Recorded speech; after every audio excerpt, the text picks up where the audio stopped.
Hello and welcome friends, this is Sandeep Dania and you are watching our YouTube channel extra programming. तो भाई पिछले lecture में हमने बात की थी printf and scanf function in C language, और आज के लेक्चर में हम पढ़ने वाले हैं structure of a C program. Structure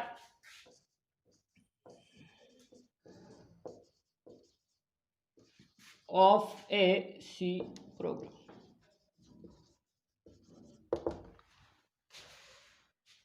जब भी कोई प्रोग्रामर सी लैंग्वेज का यूज करके कोई प्रोग्राम राइट करता है तो उसे कुछ सिंटैक्स जो है वो फॉलो करने होते हैं। सी प्रोग्राम का एक स्ट्रक्चर जो होता है वो उसे फॉलो करना होता है, और आज के लेक्चर में हम जो है उसी स्ट्रक्चर के बारे में जो है स्टडी करेंगे। जब भी हम सी प्रोग्राम राइट करना स्टार्ट करते हैं तो सबसे पहले हम हेडर फाइल्स को जो है अपने प्रोग्राम में इंक्लूड करवाते हैं। हेडर फाइल्स जो हैं वो सी लैंग्वेज के अंदर जो है प्रीडिफाइंड फाइल्स हैं जिनके अंदर आपके जो इनबिल्ट फंक्शंस जो हैं वो प्रेजेंट होते हैं। हेडर फाइल्स को अपने प्रोग्राम में इंक्लूड करने के लिए हम जो है सी लैंग्वेज में हैज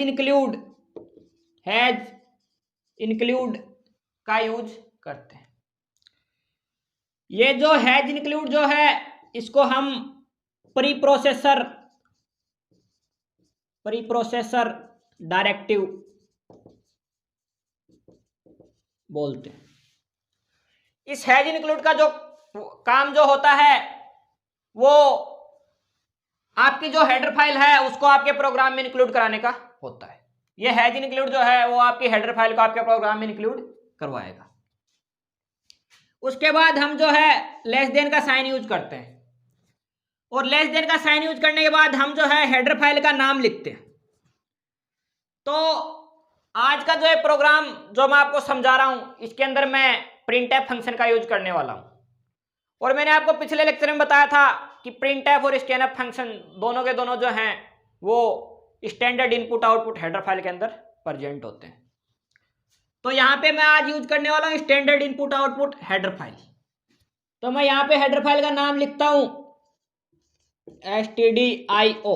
std का मतलब स्टैंडर्ड, i का मतलब इनपुट और o का मतलब आउटपुट, स्टैंडर्ड इनपुट आउटपुट। और ये जो है वो हेडर फाइल है तो हम यहाँ पे .h एक्सटेंशन का यूज भी करेंगे। .h एक्सटेंशन यहाँ पे शो कर रहा है कि ये जो स्टैंडर्ड इनपुट आउटपुट जो फाइल जो है वो एक हेडर फाइल है। उसके बाद हम जो है ग्रेटर देन साइन का यूज करेंगे। तो ये जो है वो हमने अपने प्रोग्राम में हेडर फाइल जो है उसको इंक्लूड करवाया। उसके बाद हम जो है जो अपना प्रोग्राम जो है उसका फंक्शन राइट करेंगे। सी लैंग्वेज के अंदर आप जो है अपने प्रोग्राम में कितने भी फंक्शन राइट कर सकते हैं, बट फंक्शंस के बारे में अभी हम जो है आगे चलकर डिटेल के अंदर डिस्कस करेंगे। अभी के लिए आज के फंक्शन में जो है हम जो है मेन फंक्शन जो है यूज करने वाले, जिसे ड्राइवर फंक्शन भी बोलते हैं। जब भी आप अपना सी प्रोग्राम राइट करो तो चाहे तो आप उसमें कितने फंक्शन जो है वो राइट कर सकते हो, बट उनमें से एक फंक्शन कम से कम मेन फंक्शन होना ही चाहिए। तो आज के जो प्रोग्राम जो हम राइट कर रहे हैं उसमें हम केवल एक ही फंक्शन का यूज कर रहे हैं और वो है मेन फंक्शन। मेन फंक्शन को डिक्लेरेशन करने से पहले हमें जो है मेन फंक्शन जो है सबसे पहले उसका डाटा टाइप जो है वो लिखना पड़ेगा। तो मेन फंक्शन जो होता है उसका डाटा टाइप जो है वो मोस्टली इंट ही यूज करते हैं। कुछ कंपाइलर जो है वॉइड भी एक्सेप्ट कर लेते हैं, बट सभी कंपाइलर वॉइड को एक्सेप्ट नहीं करते। आपका टर्बो सी प्लस प्लस वगैरह जो है वो वॉइड भी एक्सेप्ट कर लेते हैं, बट मेन का अगर आप टेक्निकली बात करो तो आपका जो मेन फंक्शन होता है उसका डाटा टाइप इंट ही होता है। तो सबसे पहले हमने जो है डाटा टाइप लिखा। इंट क्या है यहाँ पे? डाटा टाइप हम जो है पीछे पढ़ चुके। उसके बाद हम जो है यहाँ पे मेन फंक्शन का नाम राइट करेंगे मैन। हमने फंक्शन का नाम राइट कर दिया मैन। फंक्शन का नाम राइट करने के बाद हम उस फंक्शन के आगे जो है दो स्मॉल ब्रैकेट्स का जो है इस प्रकार से यूज करेंगे। सी लैंग्वेज के अंदर ये जो दो स्मॉल ब्रैकेट जो हैं वो ये शो करते हैं कि इनके पीछे जो नाम लिखा हुआ है इन ब्रैकेट्स के पीछे वो नाम किसका है, वो नाम जो है वो एक फंक्शन का नाम है। तो जब भी आप सी लैंग्वेज के अंदर जो है फंक्शन राइट करो तो आप जब भी उस फंक्शन का नाम राइट करो तो आपको जो है सिंपली अपने फंक्शन का जो है नाम लिखना है। जैसे मान लो आपने लिख दिया फंक्शन का नाम ऐड और उसके बाद आप जो है इस प्रकार के दो स्मॉल ब्रैकेट्स जो है उनका यूज करेंगे। इन स्मॉल ब्रैकेट्स का यूज करते ही ये जो नाम जो है वो एक फंक्शन का नाम हो जाता है। तो ये हमने जो है फंक्शन डिक्लेरेशन किया, ये हमने क्या किया, फंक्शन डिक्लेरेशन किया।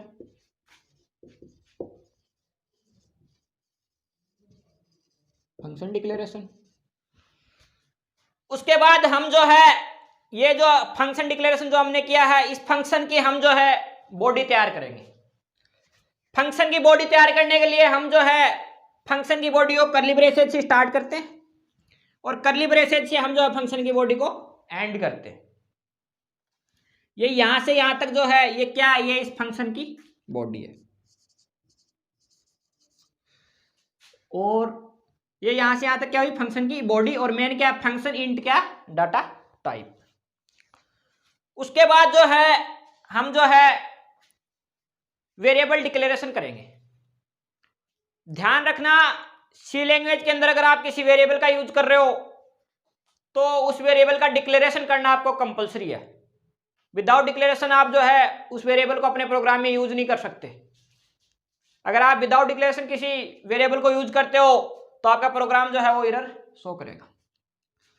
वेरिएबल डिक्लेरेशन करने के लिए हम जो है सबसे पहले वेरिएबल का डाटा टाइप जो है वो राइट करेंगे।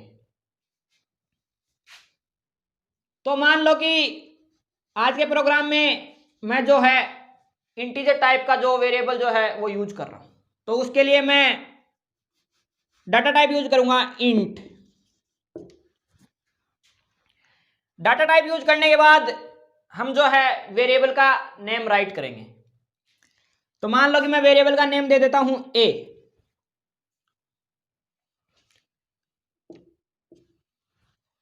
ये हमने जो है वेरिएबल का जो है डाटा टाइप लिखा इंट, मतलब ये इंटीजर टाइप का है।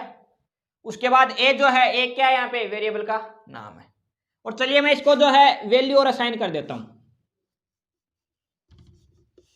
तो मान लो कि मैं इसको वैल्यू असाइन कर देता हूं 5। तो यहाँ पे 5 जो है वो इस वेरिएबल की वैल्यू है और इंट क्या है, इंट इस वेरिएबल का डाटा टाइप है कि एक इस प्रकार का इंटीजर टाइप का। उसके बाद ये यहां से यहां तक हमारा जो है स्टेटमेंट जो है वो कंप्लीट हो चुका है। और सी लैंग्वेज के अंदर जब भी स्टेटमेंट कंप्लीट हो जाए तो इस स्टेटमेंट को टर्मिनेट करने के लिए हम जो है सेमीकोलन का यूज करेंगे। तो यहां से यहां तक हमारा स्टेटमेंट कंप्लीट हो चुका है तो मैं यहाँ पे सेमीकोलन का यूज करूंगा। ये सेमीकोलन जो है वो इस स्टेटमेंट को टर्मिनेट कर देगा। उसके बाद में मान लो कि मैं ये जो वेरिएबल की वैल्यू है 5 इसे प्रिंट करवाना चाह रहा हूं, तो मैं यूज करूंगा printf function. Printf function use करने के लिए मैं प्रिंटफ फंक्शन इस प्रकार से लिखूंगा। उसके बाद मैं जो है स्मॉल ब्रैकेट का यूज करूंगा और फिर डबल क्वोट्स के अंदर मैं किसका यूज करूंगा, format string. Format string integer type का ये जो है आपका जो है वेरिएबल जो है वो है। तो इंटीजर टाइप के वेरिएबल के लिए हम जो है यूज करते हैं %d। अगर आपको ये सब कुछ प्रिंटफ फंक्शन वगैरह समझने में कुछ दिक्कत हो रही है तो आप जो है ऊपर आई बटन पे क्लिक करके हमारा प्रीवियस लेक्चर जो है वो वॉच कर सकते हैं। उसके बाद मैंने इंटीजर टाइप के लिए यहाँ पे जो है फॉर्मेट स्ट्रिंग यूज की %d और इसको जो है मैं डबल इन्वर्टेड कॉमा के अंदर जो है वो क्लोज कर दूंगा। उसके बाद मैं यूज करूंगा कॉमा और उसके बाद हम यहाँ पे क्या लिखते हैं प्रिंटफ फंक्शन के अंदर, लिस्ट ऑफ वेरिएबल्स। यहाँ पे तो ए की वेरिएबल है ए, तो यहाँ पे मैं उस वेरिएबल का नाम लिख देता हूँ ए और यहाँ पे मेरा फंक्शन जो है उसको मैं स्मॉल ब्रैकेट से जो है इस प्रकार से क्लोज कर देता हूँ। अब यहाँ से यहाँ तक जो है मेरा स्टेटमेंट जो है वो कंप्लीट हो चुका है, तो मैं किसका यूज करूंगा, सेमीकोलन का, जो इस स्टेटमेंट को टर्मिनेट करवा देगा। यहाँ पे आपका जो कंपाइलर जो है वो जैसे इस प्रोग्राम को जो है कंपाइल करेगा तो वो जैसे प्रिंटफ फंक्शन पे पहुंचेगा तो वो प्रिंटफ फंक्शन जो है उसकी डेफिनेशन जो है उसकी इंफॉर्मेशन जो है वो इस standard input output header file से जो है ले लेगा। ये प्रिंटफ फंक्शन जो है वो इस standard input output header file में है जो हमने यूज किया, जो हमने अपने प्रोग्राम पहले से इंक्लूड करवा दिया। उसके बाद जो है मैं जो ये मेन फंक्शन जो है इसकी रिटर्न वैल्यू लिखूंगा। तो यहां से मैंने लिखा रिटर्न, रिटर्न जो है वो कीवर्ड है जो हम पिछले लेक्चर में पढ़ चुके हैं। यहां से मैंने लिखा रिटर्न और मैंने रिटर्न में लिख दिया 0। अगर आपको कीवर्ड्स के बारे में पढ़ना है तो आप ऊपर आई बटन पे क्लिक करके हमारा प्रीवियस लेक्चर वो वीडियो जो है वो वॉच कर सकते हैं। यहाँ पे मैंने लिखा रिटर्न 0। अब कुछ लोग सोच रहे होंगे कि यहाँ पे रिटर्न 0 का मतलब है कि आपका जो फंक्शन है उसकी वैल्यू जो है वो 0 हो गई। नहीं भाई, यहाँ पे रिटर्न 0 का मतलब ये नहीं है कि आपके फंक्शन की वैल्यू 0 हो गई। यहाँ पे ये जो रिटर्न 0 जो है वो आपके प्रोग्राम के एग्जीक्यूशन स्टेटस को शो करता है। ये था आज का lecture structure of a C program. जब भी आप अपना सी प्रोग्राम राइट करें तो आप इसी स्ट्रक्चर का जो है यूज करें, अदरवाइज आपका प्रोग्राम जो है वो एरर शो कर सकता है। और अपने प्रोग्राम में हमेशा हेडर फाइल जो है वो जरूर इंक्लूड करें, वरना प्रोग्राम जो है एरर शो कर सकता है। Thanks for watching this video.